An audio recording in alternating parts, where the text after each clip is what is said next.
In 1893, a father and his son paid for 4 acres of marshland on the Thames Estuary, in a town most Londoners had never heard of. 4 acres bought for a public garden. 4 years later, a company capitalised at £175,000. 4 years after that, a domed palace with a circus ring, a ballroom, and a name borrowed from the spa towns of Germany. A cure hall built for a country that had forgotten how to rest. 10 years.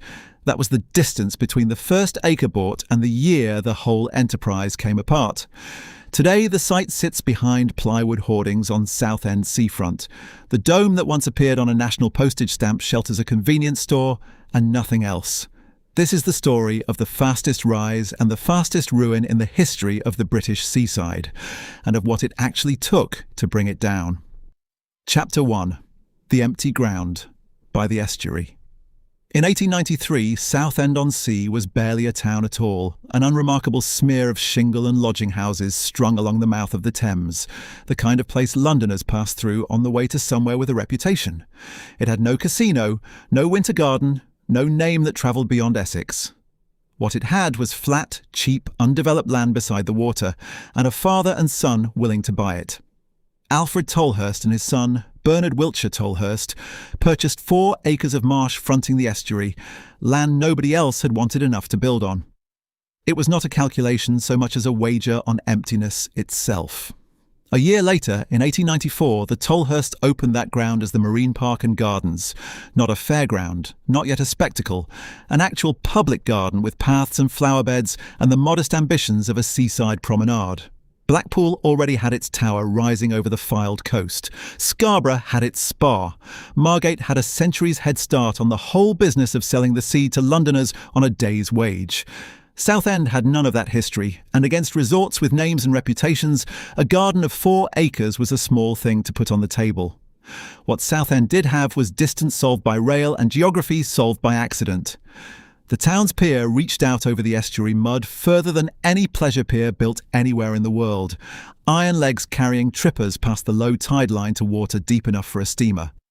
A train from Fenchurch Street took a Londoner to the pier gates in under an hour, and once there, the same flatness that had kept Southend poor and unfashionable became its only asset. Room. Room enough for a garden, and room enough in time for whatever grew up around it. No cramped high street could offer that. Blackpool's promenade, hemmed in by decades of hotels, had no room left to give. An inland spa, built around a single spring, had nothing to offer beyond it. Southend offered raw ground, and raw ground was the one thing still cheap in the 1890s. The garden did not stay in the Tolhursts' hands for long. In 1896, a company calling itself the Pyramidical Syndicate Limited bought the site outright. 4 acres of marsh now recorded on a company's balance sheet, rather than a family's deed.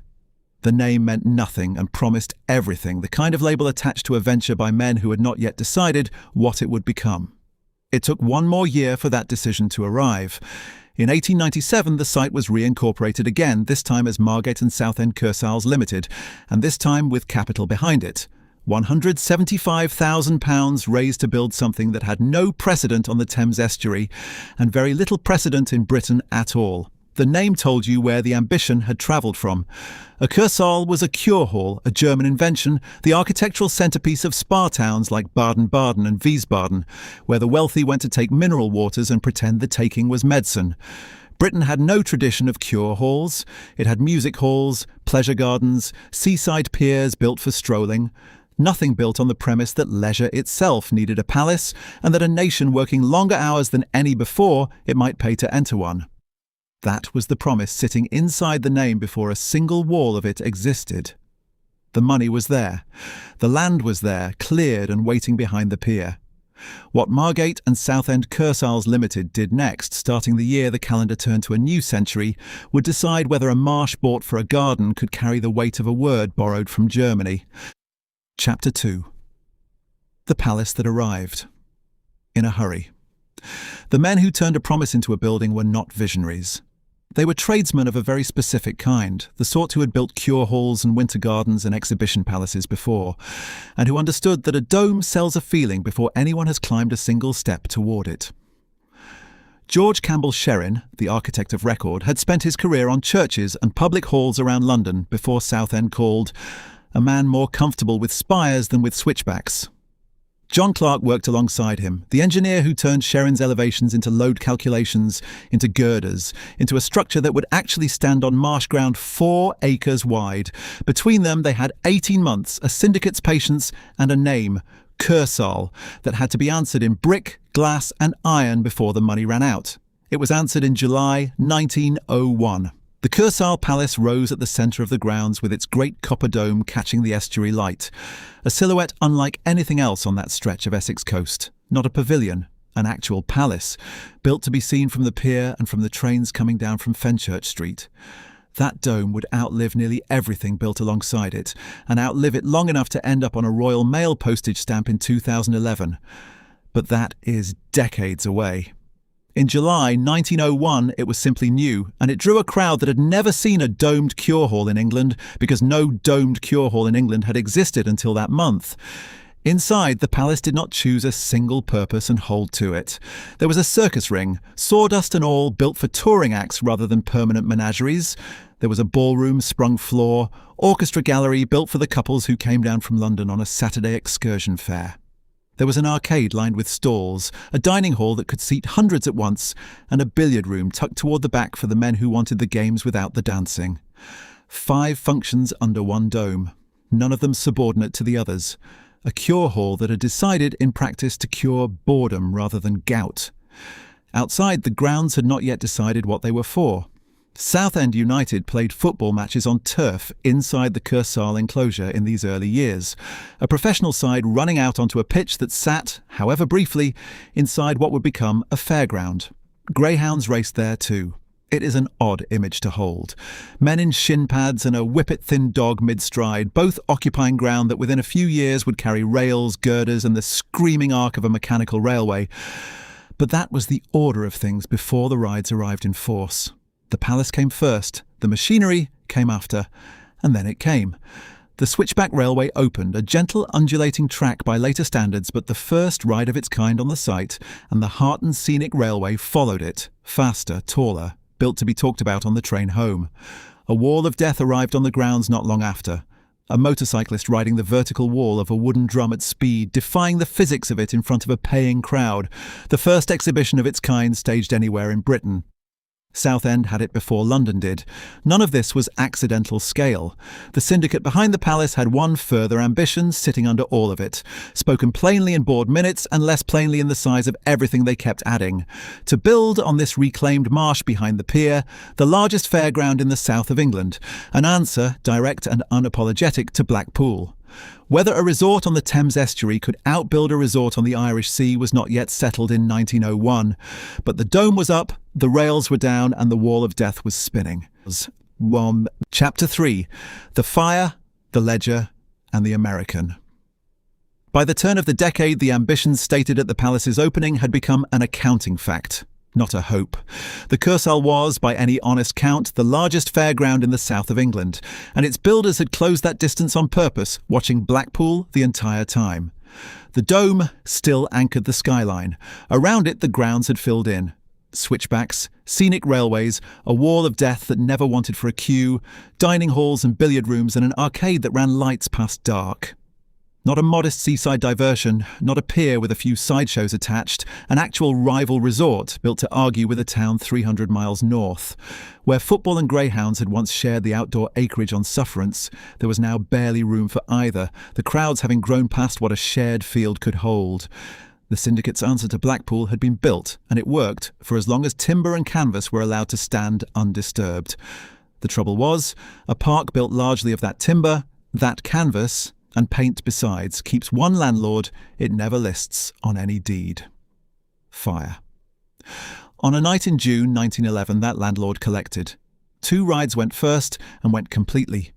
The Joy Wheel and the Figure of 8 railway coaster, both among the ground's most popular attractions, both reduced to iron skeletons before a hose reached them. Southend's fire brigade did what fire brigades do at 2 a.m. on marsh reclaimed from tidal flat. They contained it, eventually, and called that a result. It was machinery the fire found that night, not visitors, and it took what it found without hurry.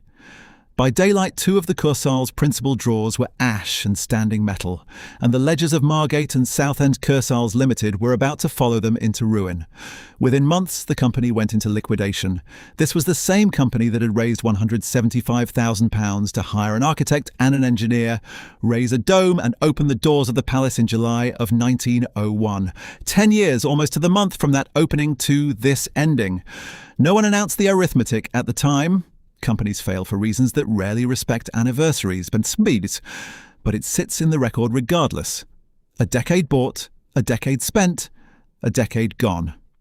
The name Margate and Southend Kursaals Limited stopped appearing on Southend's company notices shortly after. What remained was a burned fairground and a receiver's inventory waiting for a buyer. In 1912, an American bought it.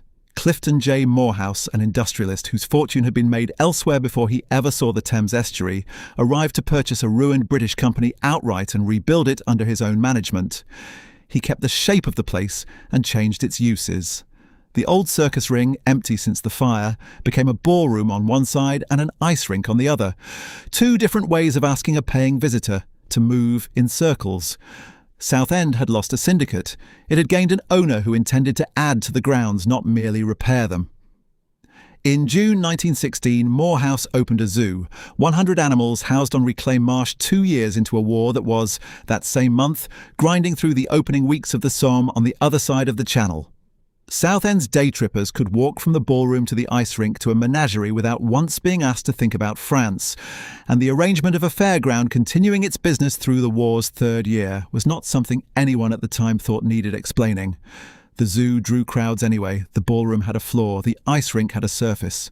What the ground still lacked was water, and that gap in the inventory would not last the decade. Chapter 4. The machine completes itself. Water arrived in 1921. The Kursaal built its first water chutes that year, a timber flume that sent boats sliding down a slope into an artificial lagoon, and it stayed in operation for 36 years, a span that would end quietly decades later, without anyone at the time marking it as an anniversary. For now, it was simply new. Visitors who had known the grounds only as a ballroom, an ice rink and a zoo of 100 animals now had somewhere to get wet, to scream, to queue twice for the same 11 seconds. The chutes did not replace anything. They added. That was the pattern for the next 2 decades, not replacement, addition. Morehouse's rebuilt Kursaal, and the company that eventually ran it, kept building outward from the old circus ring the way a body accumulates scar tissue, layer over layer, each one a response to the last thing that had worked. A ride opened. It drew a crowd. Another ride opened to draw a different crowd, or the same crowd twice. In 1933, the park added Mont Blanc, an alpine ride built to evoke a mountain that most of its passengers would never see in person, with painted rockwork and a name borrowed wholesale from Switzerland. It would run for 4 decades, longer than the century's first half would last, longer than several of the men who built it. What the ride offered its first riders in 1933 was simpler than any of that arithmetic. It turned, it climbed, it gave the impression of altitude to a town that sat at sea level on the Thames Estuary. The cyclone was the one people talked about. A wooden roller coaster, and by every account of the Kursaal written in this decade, the largest and most famous ride the site would ever hold. The structure visitors saw from the seafront before they had paid for a single ticket, the one that made the skyline of Southend-on-Sea resemble, for a few hundred yards, the skyline of Coney Island. Not a local curiosity, an actual landmark, timber and iron against the estuary sky, audible before it was visible. Picture the grounds on a summer evening in 1936. The dome is lit. The cyclone's cars climb the first rise with the particular clatter of wood under tension, then drop, and the drop sends a sound across the whole seafront that has nothing to do with music. The water chutes throw up spray under electric light. Mont Blanc turns its slow circuit above a queue for the ballroom, where a band is already playing, and below them the ice rink holds its evening session, blades on frozen water inside a building that had once been a circus ring. Near the entrance, the zoo sleeps. It is, by any measure available to the people standing in it, a complete resort. The additions did not stop. In 1938, Laugh in the Dark opened. A dark ride, cars pulled through blackness toward mechanical scares timed to a schedule its passengers could not see. That same year, the venue's cinema took a new name, the Kursaal Cinema, folding itself formally into a brand that now covered a ballroom, a rink, a zoo, 2 water rides, an alpine circuit, a wooden coaster, and a dark ride, all under one dome, one gate, one name. By the end of 1938, there was very little left to add. The site held a ride for every hour of a summer day and every kind of visitor a resort town could attract. Thrill seekers, families, couples on the ice, children queuing for the dark. It had taken 25 years to build this, counting from Morehouse's purchase of the ruin, and the result was, for the first time in the Kursaal's history, something close to finished. The calendar did not care. It turned from 1938 to 1939 at its usual pace, indifferent to what had just been completed, and somewhere beyond Southend-on-Sea, a much larger machine was also nearing the end of its own long approach. Chapter 5, The Factory Years. In September 1939, Britain entered a second war within a generation, and the Kursaal's calendar was overruled inside a week. The gates that had opened every Whitsun for 4 decades did not open that spring. The company surrendered its buildings to the government, and the government passed them to Swallow Raincoat, a manufacturer producing coats for soldiers and officers on terms nobody at the Kursaal had negotiated and nobody there could refuse. Cutting tables replaced dance floors. Machinists sat where queues for the chutes had once formed, and the Cyclone stood over an empty yard with its cars chained at the top of the lift hill. A resort built entirely around leisure now produced garments for men headed somewhere leisure did not follow. The ride stood idle behind a requisition order, Mont Blanc and the chutes alike, waiting on a war with no announced end date and no visible one either. The zoo closed that same year, its animals dispersed or destroyed under wartime instruction, its enclosures left to the weather behind a locked perimeter fence. It did not reopen in 1945, it did not reopen in 1946, it did not reopen at any point after that. 23 years after the first exhibits arrived mid-war to fill it, the space that had once held 100 animals simply came off the inventory, one more line quietly struck from a list that had only ever seemed to grow. No one marked the closure in any surviving record. It simply stopped. Peace returned in 1945, and it took over a decade for the Kursaal to test what remained of the old appetite. The appetite was intact. In 1958, a second water chutes ride opened beside the first, doubling a wet, noisy ritual for crowds that still filled Southend's beaches every warm weekend of the year, packed onto a stretch of coast that had spent the war behind wire and sandbags. British seaside towns were entering their last uncontested summers, and the holidaymakers queuing for both chutes had not yet heard of the package flights to Spain that would, within a generation, carry a great many of them somewhere else instead. For now, Southend was still where they came, coach after coach, weekend after weekend, the way it had been before anyone had cause to think it might stop. It was still enough. Through the 1960s, the ballroom became one of the largest dance venues on the Essex coast, its dome lit over a promenade still thick with crowds on summer nights. Couples arrived by coach from towns 20 miles inland, queued under the same dome that had opened in 1901, danced beneath lighting rigs installed for an entirely different era of music. The band played, the lights turned, the tide went out and came back without anyone inside noticing. Southend's season still ran from May to September, and the Kursaal filled it as reliably as it had filled it before the war, before the raincoats, before any of it had needed proving twice. Coach operators added extra Saturday runs to keep up with demand. Nothing about the decade suggested it would end. By the last years of the 1960s, the dancers were still arriving, but they were younger than the dancers before them, and they carried records the ballroom's house band did not know how to play.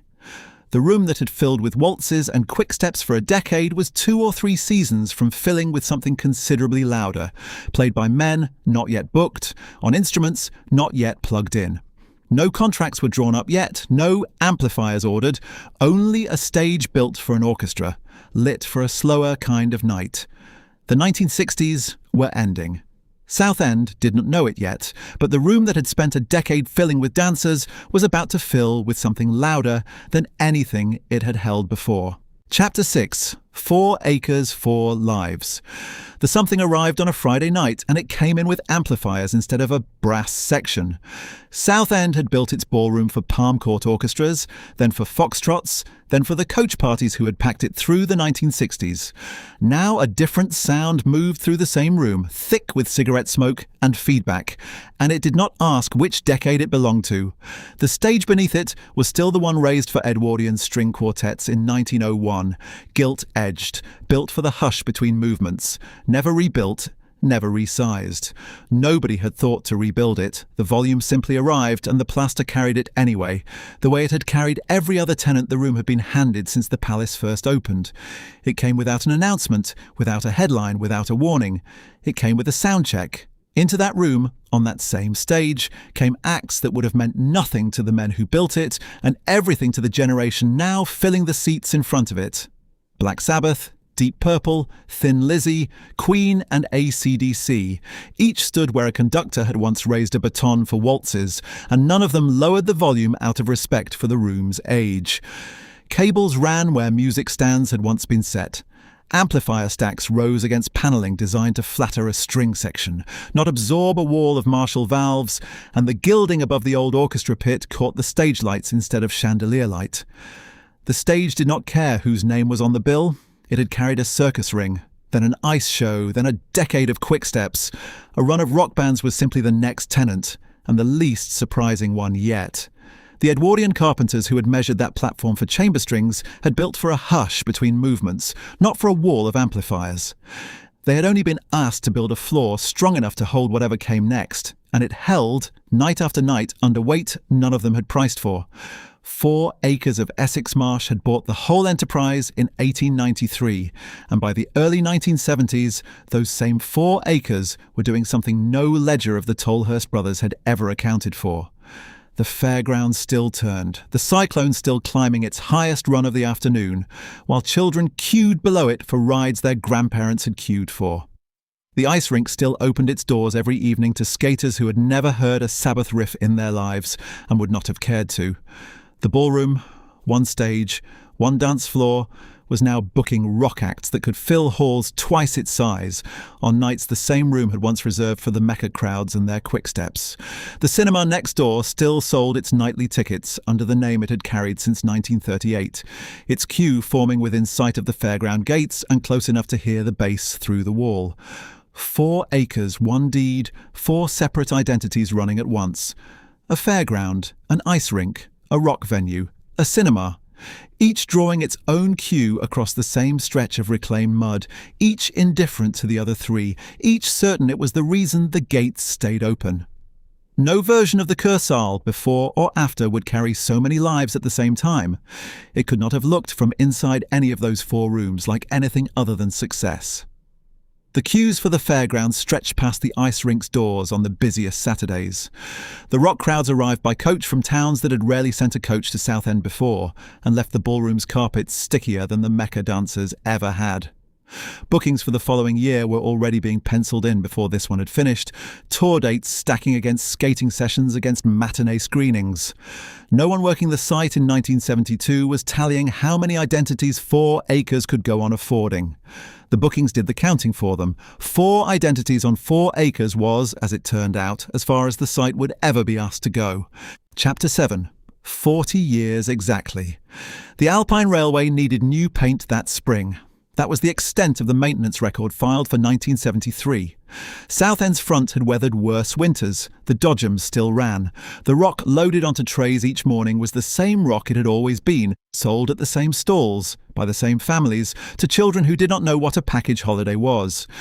January's ledger was routine, nothing more. Mont Blanc had opened in 1933. It closed in 1973 after 40 years on the site to the season. The arithmetic required no rounding, 4 decades from the ribbon to the last carriage down the mountain, and then the ride was gone. Laugh in the dark. built in 1938 out of the old cinema's name and none of its film stock, shut in the same 12 months. Neither structure was demolished at once. The mountain stood through that autumn with its track bare and its paint already dulling. A shape on the skyline with nothing moving on it, and the dark ride's facade kept its painted grin above a door that no longer opened for anyone. The second Water Chutes ride, opened in 1958, contributed nothing new to the closure's ledger of 1973. It had gone quiet 2 years earlier, in 1971, and by now its flume stood dry, its boats stacked somewhere out of season and never brought back. Water, ice and altitude, the three illusions the park had spent half a century manufacturing on 4 flat acres of Essex, were, within the span of 2 seasons, all gone. The cause did not originate at the Kursaal or in Southend or anywhere on the Thames Estuary. It originated at airports. A week at a hotel in Torremolinos or Benidorm, flight included, could by 1973 be bought for not much more than a family's coach fare and boarding house bill for a fortnight in Southend, and it came with a climate the Thames Estuary could not manufacture at any price. Where Southend offered a promenade, a pier and weather that had to be gambled on, the brochures offered a swimming pool, a guaranteed sun and a currency that stretched further once it was spent. The holidaymakers who had not yet discovered Spain several chapters and 30 years earlier had by now discovered it thoroughly and told their neighbours. Seaside England did not close its resorts by decree. It lost its customers to a departure lounge, one family at a time, until the arithmetic showed up on a balance sheet in Southend. Not everything went. The ballroom, rebuilt from a circus ring in 1912, carried on as it always had, hosting the acts that filled it on a Friday night regardless of what the arithmetic elsewhere on the site was doing. Black Sabbath had played there. Deep Purple, Thin Lizzy and a band called Queen had played there, along with a name still working its way toward the top of a bill, AC/DC.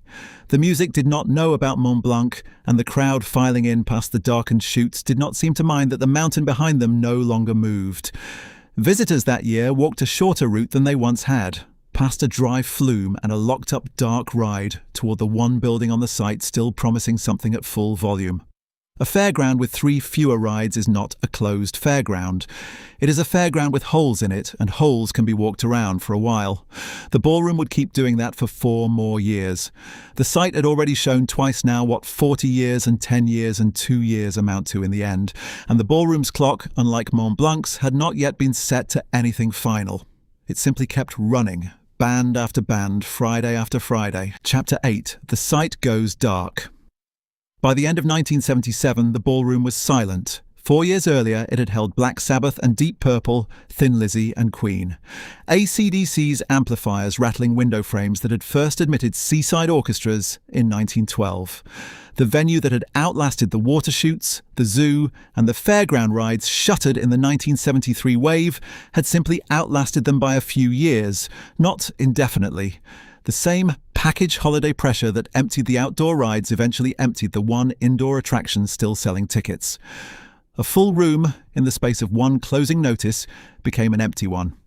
Nobody staged a farewell tour. The doors were locked, the bookings stopped, and the building kept the shape of a ballroom without being one. 8 years later, the rest of the site followed. Through 1985 and into 1986, the remaining sections of the Kursaal closed, and then the main building closed with them. The dome left standing over nothing in use. It had been a circus ring briefly in 1901. It had been a ballroom rebuilt after fire for over 60 years. It had been an ice rink, a fairground, a cinema, a zoo that never reopened after the war, and for one loud half-decade at the end, a rock venue booked alongside the biggest touring acts in the country. Each identity had ended in its own year, on its own terms, without reference to the others. By 1986, there was no identity left to end, and no department left to switch the lights off department by department. There was simply one building, closed. For the rest of the 1980s, the building stood exactly as it had closed, and a passerby on the seafront saw the same thing year after year. Windows that once looked out on queues for the Water Chute were boarded over, panel by panel, as glass broke and nobody replaced it. Paint peeled off the dome's ribs in strips visible from the beach, the ticket booth stood empty, and weeds worked up through the tarmac of car parks built to hold coach parties. The acreage Tolhurst had assembled parcel by parcel in 1893, 4 acres and more, sat fenced off at the edge of a seafront built to move day trippers by the thousand. The promenade still ran past it, and the pier still reached out past it, into the estuary. But the crowds it had been built to hold went elsewhere or stayed home, and the Kursaal held nothing at all. It was a dome that Southend residents walked past on their way to somewhere else, so often and for so long that a landmark which had once drawn people down from London became, to the people who lived beside it, simply scenery, noticed only when it was finally about to change. In the late 1990s, the Rowallan Group, a property and leisure investment company with no history at the Kursaal beyond the deal itself, committed several £million to a redevelopment of the site. The wager was specific, that a domed building dead for over a decade could be re-engineered as an entertainment venue, serving pubs, cinema screens and a casino floor, rather than continue as a fairground competing with cheap flights to Spain. It was a commercial bet, not a rescue. The ground had produced income for the better part of a century under at least 3 different owners and as many uses, and Rowallan's calculation was that it could produce income again under new management for an audience that had never seen the ballroom or the zoo or the water shoots and had no reason to miss any of them. Committing that capital meant demolition surveys, planning applications, and a structural judgment on the dome itself, that it was sound enough to build inside rather than around. Scaffolding went up around a roofline that had not sheltered a paying customer in more than 10 years. By 1998, the money was committed and the contractors were on site. The dome above Southend seafront was no longer simply derelict. It was a construction site with a completion date nobody outside the Rowallan Group yet knew, waiting on the thing it would become. Chapter 9, The Third Kursaal. The building that reopened in 1998 answered to a name it had carried since 1901, and to almost nothing else beneath it. Where a circus ring had once stood, and after it, a ballroom floor built for orchestras and then rebuilt in volume for guitars. There was now a bowling alley of 20 lanes under strip lighting, waxed maple boards running to pins that reset themselves without a hand touching them. A casino sat beside it, its tables dressed in green baize under low shades, its carpet patterned in the swirling, deliberately disorienting geometry that every British arcade and casino of that decade seemed to share, as if ordered from the same catalogue. Beyond that, an amusement arcade hummed on coin trays and fruit machines, the coins themselves clattering into steel hoppers with a sound that had replaced the sound of a brass band. This was the third life granted to the same 4 acres. The first life had opened as an Edwardian pleasure palace and closed, 85 years and several rebuildings later, as a rock venue that nobody by then billed as a Kursaal. The second life had been no life at all, 12 years of scaffolding, hoardings, and a shuttered dome, waiting for the money that finally arrived with the Rowallan Group. The third life did not open as a fairground and did not pretend to. It could have opened anywhere. George Campbell Sherrin had drawn a pleasure palace, a dome meant to crown fountains and promenading crowds in Edwardian dress, an entrance built to announce spectacle before a visitor had spent a shilling. Nothing in his plans had accounted for a fruit machine, or a blackjack table, or a rack of bowling shoes, sized and disinfected between wearers. The building did not care what he had intended. It had already survived a fire that gutted his original hall in 1911 and a rebuild under another architect's hand. It had already hosted a zoo, a rock band louder than anything Sherrin could have imagined standing beneath his dome, and a decade of nothing at all. A bowling alley was, by that reckoning, simply the next tenant. Above all of it, the dome went on doing what it had always done, which was outlast. It had outlived the fire, the ballroom, the amplifiers, and the 12 years of dereliction before the contractors arrived. It had outlived circuses, orchestras, and guitarists. Now it looked down on 10-pin bowling and a roulette wheel and required nothing of either. In 2011, the Royal Mail issued a set of special stamps marking landmark British seaside architecture, and the Kursaal dome appeared on one of them, a silhouette on gummed paper, the same shape that had gone up over a fairground in 1901, when Southend had a Kursaal, and nothing yet resembling a bowling alley. The recognition arrived without asking what it was recognising. A government-issued stamp came not for a preserved facade behind a rope line, not for a museum piece under glass, but for a working bowling alley with a casino attached. its dome honoured by the state at the exact moment its ground floor had least in common with the building the dome was raised to crown. Somewhere in a sorting office, that stamp was franked onto an envelope the same week a bowler 200 yards beneath the dome knocked down a spare and did not look up. The dome was famous now in the modest way a stamp makes anything famous. The bowling alley below it did not know. It would not have cared. The first Kursaal had lasted 85 years before its ballroom went dark and the whole site was shuttered. The third Kursaal, now pictured on envelopes across the country, had been running for 13. Neither number meant anything to a bowler mid-game or a punter at the tables in 2011. The dome would keep its stamp. The bowling alley would not keep its lease. Chapter 10. The Convenience Store. The bowling alley did not survive the decade its landlords had projected. Rowallan's redevelopment, unveiled in the late 1990s as the site's third resurrection, had reduced the old pleasure palace to 3 tenants operating inside a shell built for crowds that no longer arrive by rail and steamer. Bowling lanes, a casino floor, an arcade of coin machines, each occupying a fraction of a footprint designed a century earlier for something larger. Reduced footfall, rising costs, a seafront in visible decline. The reasons offered were the reasons offered everywhere a chain retailer closes, unremarkable enough to draw no local inquiry, filed and forgotten within a season. By 2019, the lanes had gone quiet, the lease run out on a schedule nobody outside a property office had reason to track. The alley shut. Its share of the building went dark and stayed dark. 1 tenant left, 2 remained. The casino followed within the year. By 2020, the gaming floor had closed as well, and the palace, built in 1901 for a paying public, arriving by train and steamer, stood with a single tenant. A small convenience store trading from a fitted-out corner near the seafront entrance while the rest of the structure sat behind shutters, unlit, unheated and unused. A counter, a chiller cabinet, a rack of newspapers, a till, a shop of the kind found on any high street, installed inside a building that had once held a circus ring, an ice rink, a ballroom sized for crowds that no longer came, a cinema, a zoo, a rock venue that hosted Black Sabbath and Queen within the same 18 months, a bowling alley, a casino.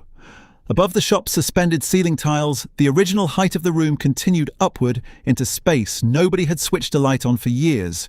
No circus ring had outlasted it, not the ballroom rebuilt after fire, not the casino that came after that. A shop selling newspapers and bottled drinks had. In 2024, the Victorian Society placed the Kursaal on its list of the 10 most endangered buildings in Britain. The list is compiled from nominations weighed against a building's architectural significance, its physical condition, and the credibility of any plan in place to repair or reuse it. A structure can be added for any one of those reasons. The Kursaal qualified effectively on all 3. Grade 2 listing had kept the building from demolition for decades without keeping it from decay, and the Society's inclusion was less an honour than a diagnosis, the kind issued to a patient whose chart has been reviewed and whose prognosis has not improved. The dome had once appeared on a stamp circulated to every household with a letter to send. It now appeared on a register of loss. In early 2025, vandals broke a run of ground floor windows along the seafront elevation. The council confirmed the damage. It confirmed in the same statement that no funds existed for repair beyond boarding the gaps. The building sat outside the capital programmes that might otherwise have covered such a repair. Its restoration costed at a figure no single discretionary line in the council's budget could absorb without a bid, a business case, a competing claim from some other listed structure in the borough, also waiting its turn. There was no arson, no occupation, no event large enough for a headline beyond the local paper. Only glass, broken, reported, boarded over. A building already named to a national at-risk register had absorbed one more mark against it, and this one needed no listing body to record it, only a resident with a phone. Nothing behind the boards was repaired. By the end of 2025, the Kursaal held the distinction of being simultaneously protected and unrepairable, celebrated on a Victorian Society list and passed over by every budget that might have followed it. Ownership sat with the council. Funding did not. A structure that had reopened after a fire in 1911, after a war in the 1940s, after a bankruptcy in the 1980s, could not yet be said to have reopened after this. Southend-on-Sea Council was, by then, already weighing an option that would decide the building's next chapter, one way or the other. It had not yet announced which way. Chapter 11. The third rebuilding. The answer came in 2026. Southend-on-Sea City Council signed a lease over the Kursaal to Rembrandts Leisure Limited, a company fronted by Star Amusements, an operator already rooted in the town's own seafront trade, running rides and arcades along the same coastline for years before this contract existed. The term of the lease ran to 250 years. No public subsidy accompanied it. The council's contribution was the signature, not the purse. Essential repairs were scheduled to begin within months: roof, brickwork, the dome's failing lead, the steel bones behind a facade that had not been sound in a generation. With a phased restoration promised in stages still unnamed and a completion date nobody in the announcement was willing to fix. The building had not been saved. It had been leased. The lease was not Southend's first attempt at resurrection. The dome died once in 1911 in fire, then in the liquidation that followed it, before Clifton J. Morehouse's money raised it again within a year. It died a second time slowly, across 3 decades, from the ballroom's last touring band, to the Rowallan Group's bowling lanes and card tables, to the convenience store trading alone beneath a roof it no longer filled. Once by flame, once by attrition, and now by contract, the Kursaal had gone down 3 separate ways and come back so far twice. Southend does not rebuild the Kursaal once. It rebuilds it as a matter of habit. 250 years is a number worth sitting with plainly. The Kursaal, by 2026, had stood for 125 years, counting from the dome's opening under George Campbell Sherrin's design in 1901. The lease alone outran the building's whole life to that point, twice over. Longer than the cyclone rattled its rails, longer than the zoo kept its animals, longer than any band ever played the ballroom stage. No document promises that a lease will be honoured across 2.5 centuries. None has ever been tested that long on this stretch of coast. The paper says one thing. The estuary, which took the fairgrounds shoots and the ballroom's dancers and asked nothing back, says another. Time will keep its own ledger. What repairs will come to a shell already marked by neglect. The Victorian Society had named the Kursaal to its list of the 10 most endangered buildings in Britain in 2024.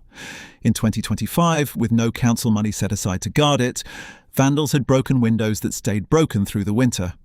Star Amusements inherits a dome that has been a palace, a raincoat factory, a nightclub, a casino, and a corner shop in that order, and proposes to make it something once more. What that something will be: arcade, market, entertainment hall, some blend not yet named in public, the phased plan does not yet say. A stamp issued in 2011 had already fixed the dome's outline as a national image, admired at the scale of a postage square, while the building itself stood empty behind it. The council's minutes record intention. They do not record outcome.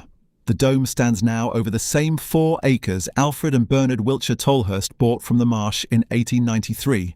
The estuary still at its back, the pier still working the tide on its long iron legs half a mile east.